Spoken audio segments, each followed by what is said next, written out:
James looked at his watch for the third time in 10 minutes. The restaurant was busy, filled with the soft hum of quiet conversations and clinking glasses. The dim light made the room feel warm, but James felt a cold knot in his stomach. He was here because of Mark, his old friend who had recently become the CEO of a successful company. But James wasn't sure why Mark had invited him. James was a single dad. His daughter Anna was only 6 years old. Since he left the army, life had been a mix of small jobs, quiet moments at home, and the constant worry about being enough for Anna. He never talked much about his past, and most people didn't know he had served in the Marines. To them, he was just James, the man who worked hard and took care of his little girl. When Mark had called a week ago and asked James to come to a dinner with some old friends, James had been surprised. Mark sounded excited, and James couldn't say no. But now, sitting in the corner of the room, James felt out of place. The other guests were all men, dressed sharply in suits. Their faces were strong, with a quiet power in their eyes. James recognized some of them as ex-Marines like himself, but something about their presence made him nervous.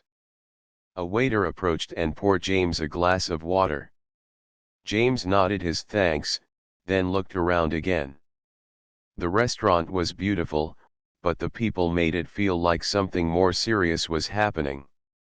He could see Mark across the table, smiling and talking to a man with a strong jaw and steady eyes. James tried to listen, but the conversation was about business and numbers, something James didn't understand well. Mark caught James's eye and gave him a small, reassuring smile. "Glad you came," Mark said quietly when James walked over. James nodded. "Thanks for inviting me. I wasn't sure what this was about." Mark shrugged lightly. "Just a dinner. Some old friends. I wanted you to meet them." James forced a smile. "All right." He took his seat at the table. The 12 ex-Marines looked at James. Not all of them smiled. Some stared directly at him, their eyes sharp and questioning. James could feel the weight of their gaze, like they were measuring him, trying to understand who he was. He didn't want to feel judged, he wanted to feel welcome. Mark began talking about his company's new goals, how they wanted to grow, how they planned to help people with new technology. James listened, but his mind drifted. He thought about Anna, waiting at home.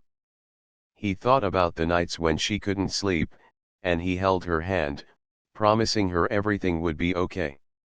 He thought about the army days, the tough training, and the battles that were not just about fighting but about holding on to hope. James rolled up his sleeve slightly. A small tattoo was on his forearm, a compass surrounded by a circle. It was simple but important. He had gotten it before he left the service. The compass was a symbol of direction, and the circle meant family. For James, it meant Anna would always be his guide, and no matter where life took him, he wouldn't lose his way. One of the Marines noticed the tattoo immediately. His eyes flicked down and then back to James's face. The conversation stopped for a moment. The man's expression changed from hard to something softer, respectful. The other Marines followed his gaze and saw the tattoo. James felt the room change. The questions in their eyes were still there but mixed with something new, recognition. They saw not just a stranger at the table but someone who had shared the same challenges, the same sacrifices. Mark noticed it too. He looked at James with a new understanding, as if seeing the man for the first time. "That's a good symbol," Mark said quietly. James nodded. "It reminds me why I keep going." The man with the tattoo spoke up, his voice calm and steady. "It's more than a tattoo. It's a story. We all have them." James smiled, a small but genuine smile. For the first time that evening, he felt like he belonged. The circle around Mark softened a little, and the dinner began to feel less like a formal meeting and more like a gathering of people who understood each other. As the night went on, James realized that sometimes, the toughest places like a crowded restaurant filled with powerful men could become places where unexpected connections happen. He thought about Anna again, about how this night might change everything. For now, James was here. And for the first time in a long time, he wasn't alone. The restaurant's quiet buzz settled into something heavier as the evening wore on. James noticed how the 12 ex-Marines slowly shifted closer around the table, forming a tighter circle around Mark, the CEO. Their voices grew lower, their expressions more serious. The easy smiles they had at the start were gone. James felt the change deep inside him, like a storm was building right where he sat. Mark was still talking about the company's plans, his voice steady but focused. The other men listened carefully, nodding here and there, but their eyes kept drifting to James.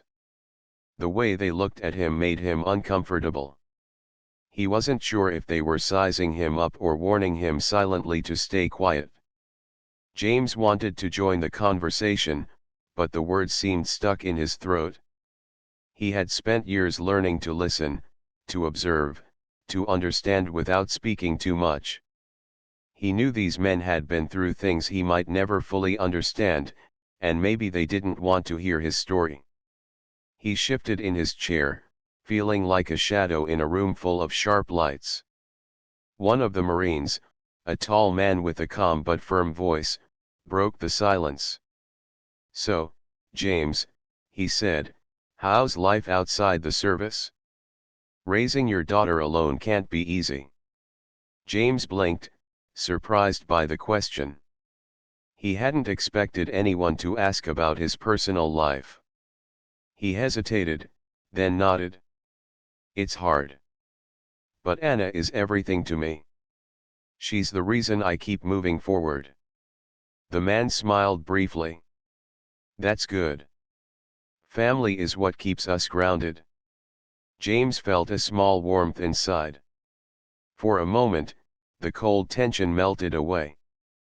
But the circle remained tight, like a fence around Mark, and James understood this was more than just a dinner. The Marines were protective, watching over Mark like they had done for each other in the past. They were loyal and serious, and their loyalty made the room feel heavier. Mark glanced around, noticing the subtle change in the room. He gave James a quick nod, a silent message that he was safe here. James took a deep breath and decided to speak up. "Mark, your company's mission is impressive. It's good to see someone using success to help others." Mark smiled, his eyes meeting James's. "Thanks. It means a lot coming from you. You know, leadership is not just about business. It's about people caring for those who trust you." James thought about his time in the Marines, the importance of trust and leadership on the battlefield. He realized that Mark's journey wasn't so different from his own. The stakes might be different, but the lessons were the same. The conversation shifted slightly. The Marines began sharing stories about teamwork, about how they had learned to rely on each other in tough situations. James listened closely.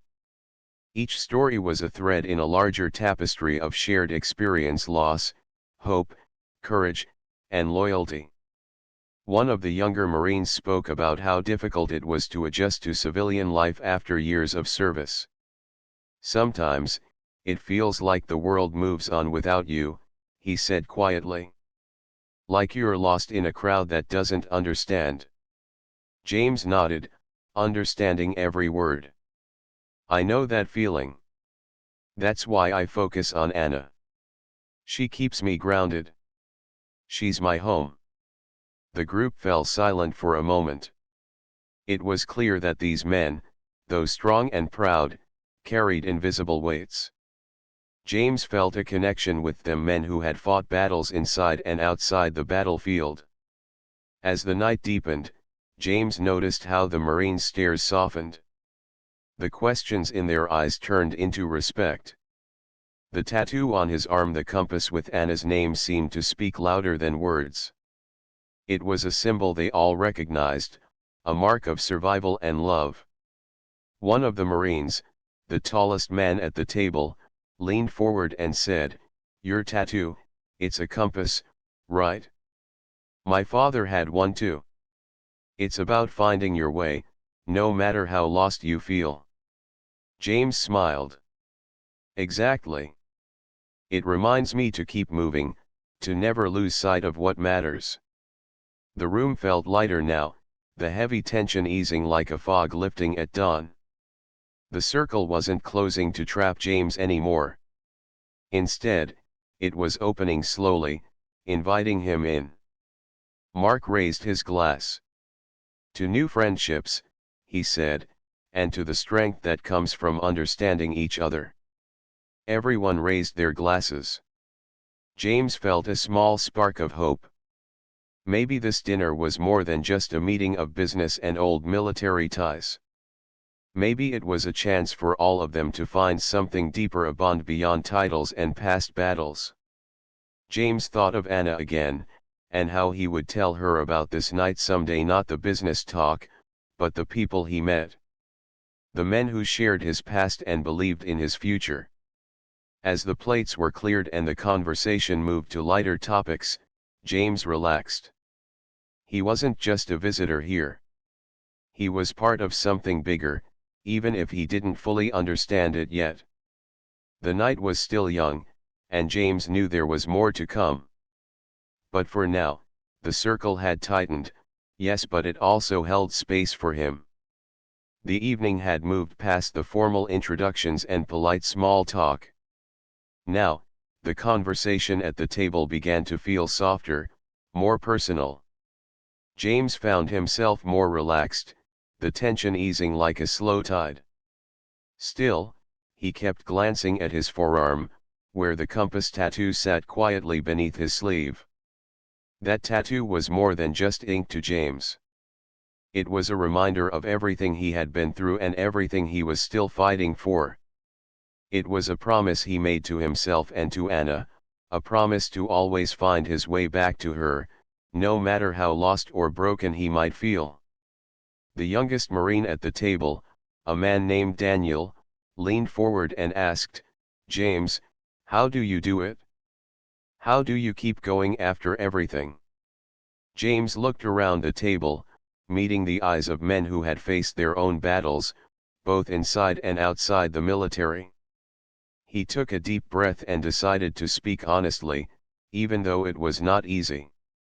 "It's not always easy," James said quietly. "Some days, I feel like giving up.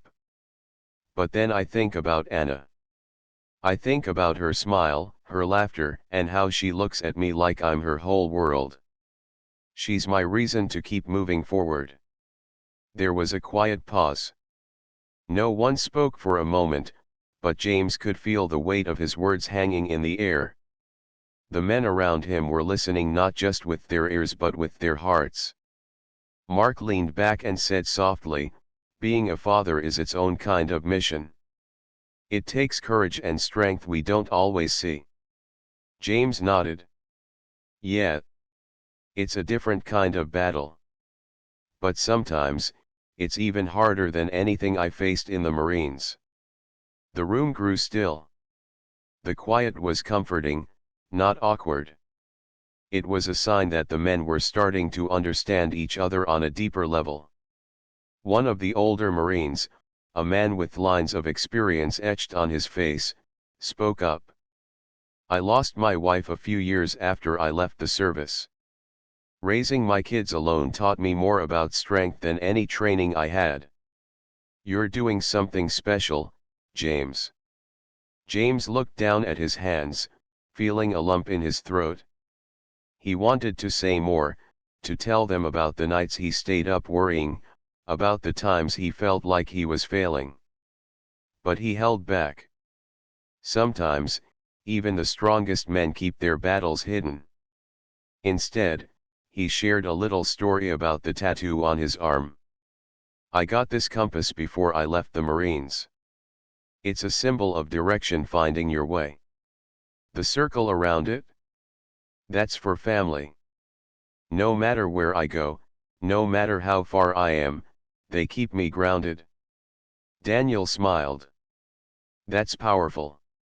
I want to get something like that for my daughter." James smiled back. "It's a quiet kind of strength. You don't have to shout it. It just stays with you." Mark looked at James with something close to admiration. "You carry that strength well. I'm glad you're here tonight." James felt a warmth spread through him. For a long time, he had felt invisible, just another face in the crowd. But here, with these men who understood sacrifice and love, he felt seen. As the night wore on, James shared more stories, not just about his time in the Marines, but about the small moments with Anna that kept him going. He talked about teaching her to ride a bike, her first day at school, the little jokes they shared. These stories made the room lighter, full of hope and quiet joy. The ex-Marines began to open up, sharing their own stories of family and life after service. It was as if the dinner had become a place of healing, a space where they could be more than just veterans or businessmen. They could be fathers, brothers, and friends. At one point, Mark raised his glass again. "To family," he said simply. Everyone raised their glasses, and the sound of clinking filled the room. James looked at the compass tattoo again and felt a deep gratitude. It wasn't just ink. It was a reminder of why he fought, why he hoped, and why he never gave up. The night still had hours left, but James knew this dinner was already changing something inside him. For the first time in a long while, he wasn't just surviving. He was connected. He was part of a story bigger than himself. And in that circle of men, surrounded by strength and understanding, James found a quiet kind of peace. The laughter and stories had filled the room, but then something unexpected happened, something that made the air change. It started quietly, almost like a shadow moving across the table, but everyone felt it. James had been telling a story about Anna's first school play, how nervous she was but how proud he felt watching her take the stage. As he spoke, his sleeve had slowly slipped back, revealing the compass tattoo on his forearm. It was something he didn't plan to show, but it had become part of the conversation, a quiet symbol of his journey. One of the Marines closest to James, a man named Robert, leaned in and looked at the tattoo with wide eyes. The room grew still. Robert's voice was low but clear. "That compass, it's the same as mine." Everyone turned to look. The other men were silent now, their faces serious. The hum of the restaurant faded until it seemed like the whole world was holding its breath. James felt their eyes on him, but he didn't feel afraid. Instead, there was a strange comfort in their attention. These were men who had worn the same uniform, faced the same battles. Though each story was different, the bond was strong. Robert nodded slowly. "I got this tattoo when I left the service. It reminds me of the direction I want to take in life. It's about finding your way, even when things get hard." Another Marine, a man named Paul, reached out and touched his own arm where the compass was inked. "We all carry those marks. Some of us just don't talk about them much." Mark, the CEO, looked around the table, sensing the change in the room. "I didn't realize how much this meant to all of you," he said quietly. "It's more than just a tattoo. It's a story of strength and hope." James smiled softly. "It's a reminder.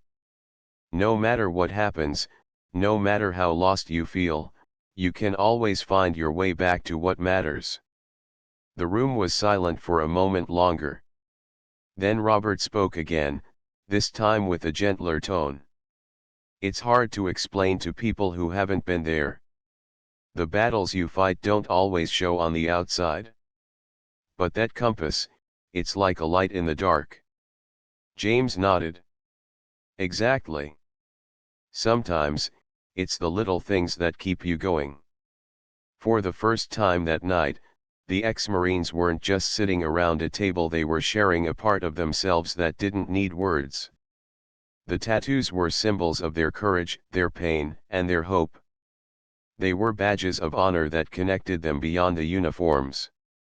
Mark looked at James with a new respect. You've brought something real here tonight, James. This what you shared, it's what matters most. James felt something inside him soften. The feeling of being judged, of being an outsider, was gone. In its place was a deep connection, a silent understanding that went beyond business and small talk. The waiter brought more food, but no one seemed to notice. The circle of men leaned closer, sharing stories about their tattoos, about why they got them, and what they meant. James listened, feeling honored to be part of this moment. One Marine talked about a compass tattoo he had gotten after losing a close friend in service. It was a way to keep his memory alive, he said softly. Another spoke about how the tattoo reminded him of the promises he made to his family when he left the military. Every time I look at it, I remember why I'm fighting even now. James felt a lump in his throat. These men had all faced battles, some visible, some invisible. But their strength came from their hearts, from the love and hope they carried. As the evening grew later, the energy in the room changed again. What had started as a tense dinner had become a gathering of brothers, connected by more than just their past. They were connected by the stories they carried on their skin and in their souls. Mark raised his glass quietly. To strength, he said. Not just the kind we see, but the kind we carry inside. Everyone raised their glasses, and James felt a deep sense of belonging. The tattoo on his arm was no longer just a mark of his past, it was a symbol of the future he could build with these men, and for his daughter. The room was no longer just a place for business or old memories. It was a place where stories were shared, where silence spoke louder than words, and where hearts were opened. James looked around the table one last time before the night moved on. For the first time in a long time, he felt understood. He felt like he was exactly where he needed to be. After the quiet moment filled with the weight of shared understanding, the conversation around the table grew warmer. James noticed how the atmosphere had shifted. There was no more tension, only genuine interest and respect. The men seemed ready to open up, not just about their tattoos but about the lives they led after the service. James looked at the faces around him. Each one carried stories he could sense but had not yet heard. The man who had first noticed his tattoo, Robert, broke the silence. You know, Robert said, when I left the Marines, I thought my story was over. But it wasn't. Life outside felt like a new battle, one without clear rules. James nodded. It's hard to find your place sometimes. The army teaches you structure, discipline. Out here, it's different. You have to find your own way. Robert smiled.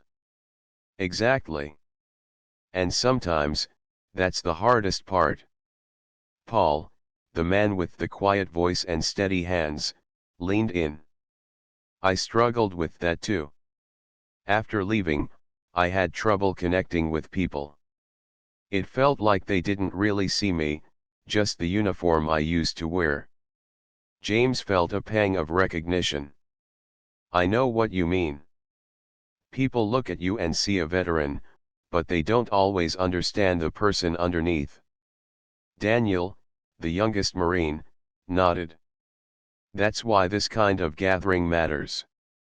It reminds us we're not alone. There are others who've walked the same path.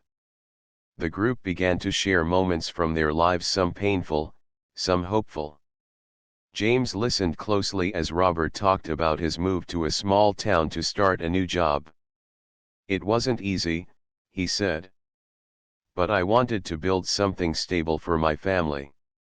James thought about his own struggle to balance work and taking care of Anna. Stability is everything, he said softly. Mark, the CEO, spoke up. It's amazing how much we carry with us after the service: memories, lessons, pain. But also hope. That hope is what pushes us forward. James smiled. Hope is what keeps me going, especially for Anna. She doesn't always understand the battles I fought, but she knows I'm fighting for her. Robert looked at James with warmth. That's the best kind of fight. The conversation grew deeper, and James found himself sharing more than he ever had before. He spoke about the small joys: the first time Anna called him Dad, the quiet mornings they spent reading together, the nights when she would fall asleep on his chest. He told them about the challenges too: the sleepless nights, the worries about money, the fear of failing as a father. The men listened without interruption, their faces reflecting understanding and empathy. It was clear they knew those struggles well. Paul nodded thoughtfully. Being a father changes everything. It gives you a new purpose. James agreed. It does. And sometimes it makes you stronger than you thought possible. Daniel smiled. And sometimes it teaches you patience, the kind you didn't have before. Mark looked around the table. You all carry stories that go beyond your service. Stories of family, love, and hope. That's what really matters. James felt a deep sense of belonging.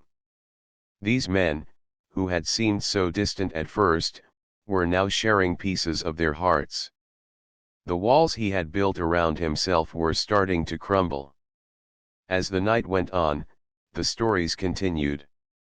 The Marines spoke of new beginnings, jobs, friendships, and the quiet moments that made life worth living. James realized that the tattoo on his arm was more than a symbol of his past. It was a connection, a way to share his journey with others who understood the same struggles. Mark smiled at James and said, "Thank you for sharing your story. It's a reminder that behind every success, there's a human story full of courage and heart." James nodded, feeling a swell of gratitude. Sometimes, it's the stories we share that help us heal. The room was filled with a warm glow, not just from the lights but from the bond growing between these men. For James, the dinner was no longer about feeling out of place. It was about finding a new family, one that respected his past and believed in his future. As the evening drew to a close, James looked at the men around the table and felt something he hadn't felt in a long time: hope. Hope that no matter what battles lay ahead, he wouldn't face them alone. And for the first time in a while, James knew that was enough. As the night grew late, the restaurant began to empty, but the group around the table remained. The conversation had turned from heavy stories to lighter memories and future hopes. James felt a growing sense of comfort in the company of these men, who had once been strangers but now felt like old friends. Mark, noticing the change in atmosphere, leaned forward with a thoughtful look. "James," he said, "we've talked a lot tonight about challenges and hope. But I want to ask you something." James looked up, curious. Mark smiled gently. "Would you like to join us next weekend? We're planning a small gathering, a day outdoors with our families. It's not business, just a chance to relax and enjoy." James was surprised. He hadn't expected an invitation like this. Most of the time, meetings like these were just about work or old memories. But this felt different, warm, welcoming, real. "I'd like that," James said quietly. "Anna would love it too." Robert nodded, adding, "It's good to get out, to breathe fresh air, and be with people who understand." James thought about the long days at work and the evenings he spent worrying about providing for Anna. A day like this seemed like a rare gift, an opportunity to rest, to connect, and to build something new. The conversation shifted to plans for the gathering. Mark talked about the picnic spot, a quiet park near the river with plenty of space for children to run and play. Paul mentioned bringing games and sports equipment, and Daniel promised to bring homemade snacks. James smiled, feeling a spark of excitement he hadn't felt in a long time. "Anna would be thrilled," he said. "She loves being outside." The men continued to share ideas, and James felt the warmth of their genuine care. It wasn't just a casual invitation, it was an offer of friendship, support, and belonging. Later, as the evening wound down, James looked around the table. The 12 ex-Marines were no longer just a group of strangers with a shared past. They were a community, one that welcomed him and his daughter into their circle. Mark stood up and extended his hand to James. "It's good to have you with us, James. We're stronger together." James shook Mark's hand firmly. "Thank you. I'm glad to be here." As James left the restaurant that night, he felt lighter than he had in months. The road ahead might still be difficult, but he knew he didn't have to walk it alone. Driving home, James thought about Anna waiting for him. He imagined her laughter echoing in the park, her small hand in his as they met new friends. The thought brought a smile to his face. When he arrived home, Anna was already asleep, tucked in under her favorite blanket. James sat beside her bed for a moment, tracing the compass tattoo on his arm with his fingers. The tattoo was no longer just a symbol of his past battles. It was a promise of the future, a future filled with hope, friendship, and new beginnings. James whispered softly, "We're going to be okay, Anna. I promise." As he turned off the light and closed the door quietly behind him, James felt a peace he hadn't known in a long time. The journey was far from over, but for the first time, he felt ready. The day of the gathering arrived with bright sunlight and a gentle breeze. James woke early, feeling a mix of nervousness and excitement. He prepared a small backpack with snacks, water, and a little gift for Anna, a small compass necklace he had found the day before. It was a simple thing, but for James, it held great meaning. Anna was still sleepy when James gently woke her up. "Today's a special day," he said softly. "We're going to meet some new friends." Her eyes brightened instantly, and she smiled. "Friends? Like your friends from the dinner?" James nodded. "Yes, exactly. You're going to have fun." They dressed quickly, and James held Anna's small hand tightly as they drove to the park. When they arrived, James saw the group gathered near a picnic area under a big oak tree. The men were unloading coolers, setting up blankets, and laughing together. Mark spotted James and Anna and waved warmly. "Over here," he called.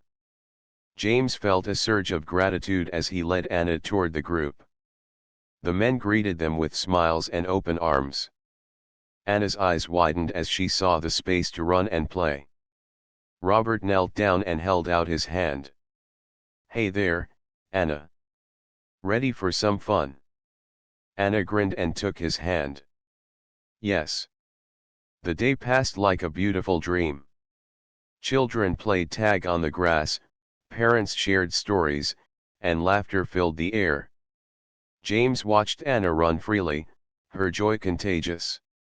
For the first time in a long while, he felt a sense of belonging, a community where he and his daughter could be themselves. During a quiet moment, Mark approached James. "You did well bringing her here," he said kindly. "It's important to have people around who understand." James smiled. "I didn't realize how much I needed this. Thank you for everything." Mark nodded. "We're here for each other. That's what counts." As the sun began to set, the group gathered around a small fire pit.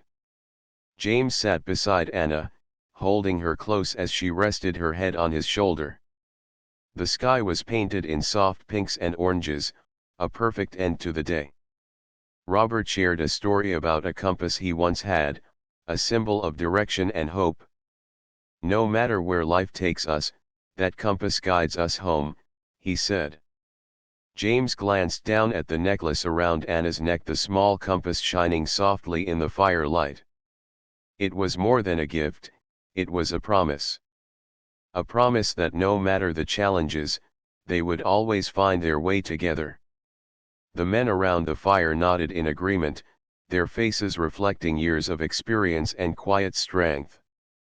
James looked around the circle and realized that this was the family he had been searching for, not by blood, but by heart.